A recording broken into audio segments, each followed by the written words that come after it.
Bienvenue aujourd'hui dans Jouets de correspondance, une activité sociale et créative où deux personnes de sexes différents échangent anonymement des lettres afin de développer une relation basée sur le respect, la compréhension et le partage d'idées.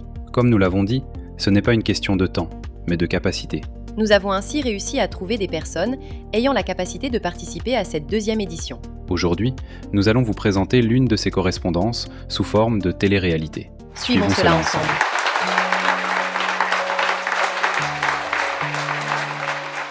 Chère Lys d'automne, permettez-moi de me présenter. Je me fais appeler Noctis. J'ignore tout de vous, hormis votre pseudonyme, et peut-être est-ce mieux ainsi. L'anonymat donne parfois plus de liberté à la vérité. Si je vous écris aujourd'hui, c'est parce que je traverse une épreuve qui a bouleversé ma vie en quelques heures. Je n'entre pas encore dans les détails, mais disons simplement que deux personnes en qui j'avais placé une confiance totale m'ont profondément trahi. En une seule nuit, mes certitudes se sont effondrées. Des projets que je pensais solides se sont révélés fragiles. J'ai découvert que l'on peut perdre à la fois l'amour et l'amitié dans le même instant. Je me sens partagé entre la colère et le vide. Je doute de mon jugement. Je me demande si j'ai été naïf, aveugle ou simplement sincère dans un monde qui ne l'est pas toujours. Comment continuer à croire après une telle désillusion ? Comment éviter que cette douleur ne transforme mon cœur en pierre ? Je ne sais pas ce que vous traversez, ni pourquoi vous avez accepté cet échange. Mais si vous consentez à me répondre, j'aimerais que nos lettres deviennent un espace de vérité, sans masque et sans orgueil. Peut-être que deux inconnus blessés peuvent s'aider à retrouver un peu de lumière. Dans l'attente de vous lire, avec respect, Noctis. Cher Noctis, merci pour votre lettre. Permettez-moi de me présenter à mon tour. Je signe Lys d'automne. J'ai choisi ce nom parce que l'automne est une saison où les feuilles tombent, mais où la vie ne disparaît pas pour autant. Je ne connais pas les détails de votre épreuve, mais je ressens à travers vos mots la profondeur de votre blessure. Perdre en une seule fois la confiance en deux personnes doit être une expérience déstabilisante. Ce n'est pas seulement le cœur qui souffre, c'est l'image que l'on avait construite de sa propre vie. Je comprends ce sentiment de doute. Quand la trahison surgit, on se demande toujours si l'on a été naïf, si l'on aurait dû voir les signes. Mais parfois, la sincérité n'est pas une faiblesse. C'est une qualité qui mérite d'être protégée, non regrettée. Vous me demandez comment ne pas laisser la douleur durcir le cœur. Je n'ai pas encore la réponse parfaite, car moi aussi, je traverse une période difficile. Je crois cependant qu'il y a une différence entre se protéger et se fermer. Se protéger, c'est apprendre. Se fermer, c'est abandonner sa capacité d'aimer. Je ne sais pas encore où nos lettres nous mèneront, mais je suis prête à continuer cet échange avec honnêteté. Peut-être qu'en partageant nos réflexions, nous trouverons un chemin vers plus de clarté. Avec respect, Lys d'automne. Chère Lys d'automne, je crois qu'il est temps de vous raconter ce qui s'est réellement passé. Écrire ces mots me coûte, mais je sens que je dois affronter la vérité au lieu de la contourner. J'étais fiancé. Le mariage était prévu depuis des mois. Tout semblait normal, stable, presque parfait. La veille de la cérémonie, par un hasard cruel, j'ai découvert que ma fiancée entretenait une relation avec mon meilleur ami. Pas une erreur passagère, pas un moment d'égarement. Une relation cachée depuis plusieurs semaines. Celui que je considérais comme un frère le conseillait encore quelques jours plus tôt sur la vie de couple, pendant qu'il partageait déjà ma place. Ce qui m'a le plus brisé, ce n'est pas seulement l'infidélité, c'est la complicité du mensonge. Les sourires, les promesses, les discussions sur l'avenir, tout était devenu théâtre. Le lendemain, j'ai annulé le mariage, sans scandale, sans explication publique.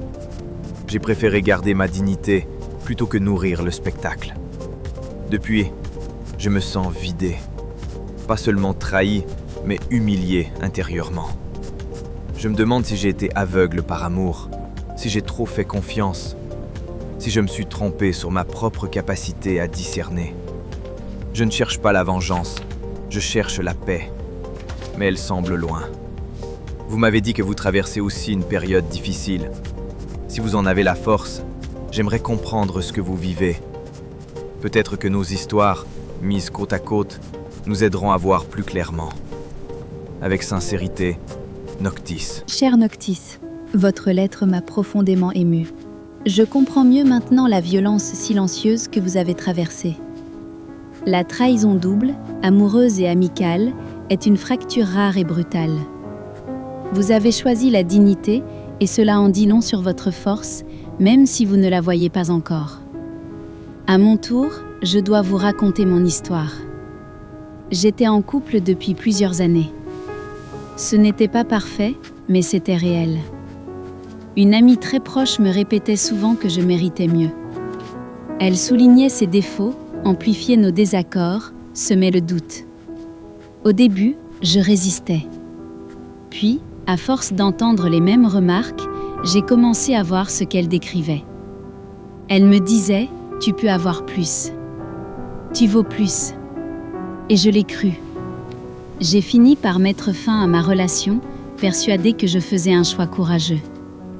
Je pensais me libérer d'une histoire qui ne me convenait plus.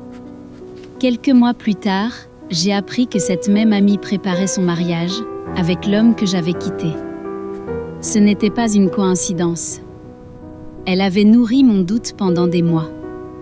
Elle connaissait mes fragilités. Elle a patiemment attendu que je fasse le pas qu'elle n'osait pas faire elle-même. Je ne me suis pas seulement sentie trahie. Je me suis sentie manipulée. Comme vous, je me suis demandé si j'avais été naïve. Si j'avais manqué de discernement. Si j'avais abandonné trop vite quelque chose qui méritait d'être réparé. Aujourd'hui, je ne cherche plus à comprendre leurs motivations. Je cherche à comprendre les miennes. Pourquoi ai-je laissé une voix extérieure influencer une décision aussi intime ? Nos histoires sont différentes, mais elles ont un point commun, nous avons fait confiance. Et cette confiance a été exploitée. Peut-être que notre leçon commune ne sera pas de cesser d'aimer, mais d'apprendre à écouter davantage notre intuition que les voix extérieures. Je reste à votre écoute. Avec sincérité, Lys d'Automne. Chère Lys d'Automne, votre lettre m'a bouleversé. Non seulement parce que votre histoire est douloureuse, mais parce qu'elle révèle une forme de trahison plus subtile encore, celle qui agit en silence, qui infiltre l'esprit avant de briser le cœur. Vous avez été manipulé. Moi, j'ai été trompé. Mais au fond, nous avons vécu la même chose. La confiance donnée à la mauvaise personne. En vous lisant, j'ai compris quelque chose d'essentiel. Nous nous reprochons tous les deux notre naïveté. Pourtant, faire confiance n'est pas une faute. C'est une qualité. Le problème n'est pas d'avoir cru en quelqu'un. Le problème, c'est que cette personne n'était pas digne de cette confiance. Je me suis longtemps demandé comment n'ai-je rien vu. Mais peut-être que voir n'est pas toujours possible quand on aime sincèrement. Vous vous demandez pourquoi vous avez laissé une voix extérieure influencer votre décision. Peut-être parce que cette voix venait d'une personne en qui vous aviez foi. Nous sommes vulnérables là où nous faisons confiance. Je commence à croire que notre guérison passera par 2 étapes. Ne plus nous accuser pour la faute des autres. Apprendre à faire confiance sans ignorer les signaux. La question n'est pas « devons-nous devenir méfiants ?» La question est « comment devenir lucide sans devenir froid ?» Je sens que nos lettres ne sont pas seulement un échange, mais un miroir. Et dans ce miroir, je commence à voir que je ne suis pas brisé, seulement blessé. J'attends votre réflexion. Avec respect, Noctis. Cher Noctis, vos mots m'ont apaisé plus que vous ne pouvez l'imaginer. Vous avez raison. Faire confiance n'est pas une faute. C'est une qualité noble. Ce n'est pas nous qui avons manqué d'intégrité. Je crois que notre plus grande erreur n'a pas été d'aimer ou de croire. Elle a été d'ignorer certains signes parce que nous voulions préserver l'image que nous avions construite. L'amour et l'amitié nous rendent confiants, parfois trop. Vous demandez comment devenir lucide sans devenir froid. Je pense que la réponse se trouve dans l'estime de soi. Lorsque l'on connaît sa valeur, on ne s'accroche pas à ce qui nous manque de respect. On observe, on questionne, on pose des limites. Peut-être que notre guérison ne consiste pas à nous protéger du monde, mais à nous renforcer intérieurement. Ainsi, si quelqu'un tente de manipuler ou de tromper, nous saurons reconnaître plus tôt les incohérences. Je refuse désormais de me définir par cette trahison. Je ne suis pas celle qu'on a manipulée. Je suis une femme capable d'aimer, de réfléchir et d'apprendre. Et vous, Noctis, vous n'êtes pas l'homme abandonné la veille de son mariage. Vous êtes un homme qui a su préserver sa dignité dans la tempête. Peut-être que notre plus grand conseil l'un pour l'autre est celui-ci. Ne laissons pas cette épreuve nous changer en personnes méfiantes. Laissons-la nous transformer en personnes plus conscientes. Je sens que nous approchons d'une paix nouvelle. Avec confiance, Lys d'Automne. Chère Lys d'Automne, nos lettres ont été pour moi un chemin inattendu vers la clarté. Au début, j'écrivais avec un cœur rempli de colère et de confusion. Aujourd'hui, je ressens davantage de paix que de douleur. Je comprends maintenant que la trahison ne détruit pas notre valeur. Elle révèle simplement la fragilité des personnes qui l'ont commise. Nous avons été sincères. Eux ne l'ont pas été. Voilà toute la différence. Si je devais vous laisser un conseil final, ce serait celui-ci. Ne laissez jamais une voix extérieure vous détourner de votre intuition. Les conseils peuvent éclairer, mais ils ne doivent jamais remplacer votre propre discernement. Quant à moi, j'ai appris que l'amour véritable ne demande pas de surveillance constante. Il se reconnaît par la cohérence entre les paroles et les actes. Je ne veux plus chercher la perfection. Je veux chercher la vérité. Nous avons perdu des personnes, mais peut-être avons-nous gagné quelque chose de plus précieux, une conscience plus fine de ce que nous méritons. Je ne vous vois plus comme une inconnue blessée, mais comme une âme qui a su transformer la douleur en maturité. Que votre prochain chapitre soit guidé par la confiance, mais cette fois, une confiance éclairée. Avec respect et gratitude, Noctis. Cher Noctis, votre dernière lettre m'a profondément émue. Elle porte une paix que je ne ressentais pas dans vos premiers mots. Cela me confirme que nous avons réellement avancé. Vous avez raison, la trahison ne diminue pas notre valeur. Elle révèle simplement le caractère de ceux qui l'ont commise. Nous avons aimé sincèrement et cela restera toujours une force, jamais une faiblesse. Si je devais, moi aussi, vous laisser un dernier conseil, ce serait celui-ci. Ne confondez jamais prudence et peur. La prudence protège. La peur enferme. Continuez à aimer, mais avec des yeux ouverts. Continuez à faire confiance, mais à ceux qui montrent par leurs actes qu'ils en sont dignes. Nous avons appris que la dignité vaut plus qu'un scandale. L'intuition mérite d'être écoutée. La loyauté ne doit jamais être négociable. Je ne suis plus la femme manipulée par une amie. Vous n'êtes plus l'homme trahi la veille de son mariage. Nous sommes deux personnes qui ont traversé une épreuve et qui en ressortent plus lucides. Merci pour cet échange sincère. Il a transformé ma douleur en leçon. Que votre nuit devienne enfin lumière, Noctis. Avec sérénité et reconnaissance, Lys d'Automne. Chère Lys d'Automne, je sens que cette lettre sera la dernière.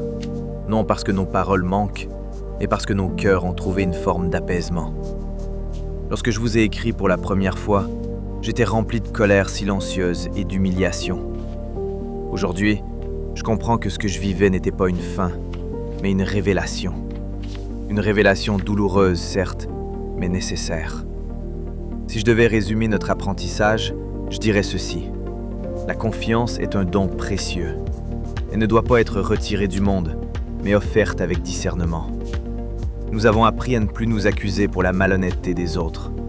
Nous avons compris que l'amour sincère n'est jamais ridicule, même lorsqu'il est trahi. Mon dernier conseil pour vous, Lys d'Automne, serait de ne jamais laisser une manipulation passée altérer votre capacité à écouter votre propre voix. Votre intuition est votre boussole. Ne la confiez plus à quelqu'un d'autre.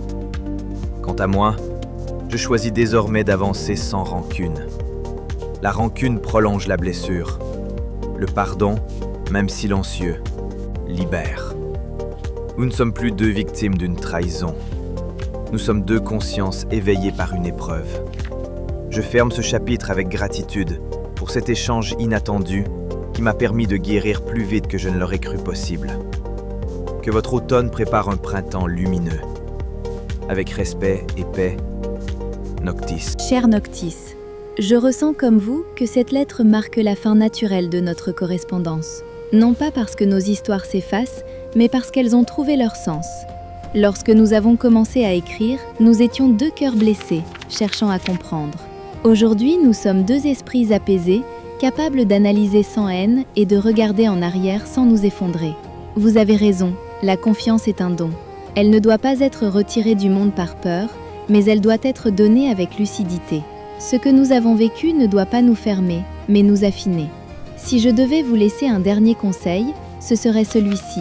Ne laissez jamais une trahison définir votre valeur ou votre capacité d'aimer. L'amour sincère ne perd jamais sa noblesse, même lorsqu'il rencontre l'infidélité. Pour ma part, j'ai appris à écouter mon intuition avant les voix extérieures. J'ai compris que l'on peut aimer, réfléchir, douter, mais que la décision finale doit toujours venir de soi. Nos épreuves nous ont enseigné 3 vérités essentielles. La dignité est plus puissante que la vengeance. La lucidité est plus forte que l'amertume. La paix intérieure vaut plus que toute relation fragile. Nous ne sommes plus les personnes que nous étions au début de ces lettres. Et c'est peut-être cela, la véritable victoire.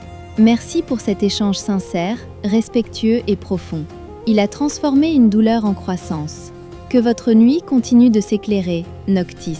Avec sérénité et reconnaissance, Lys d'automne.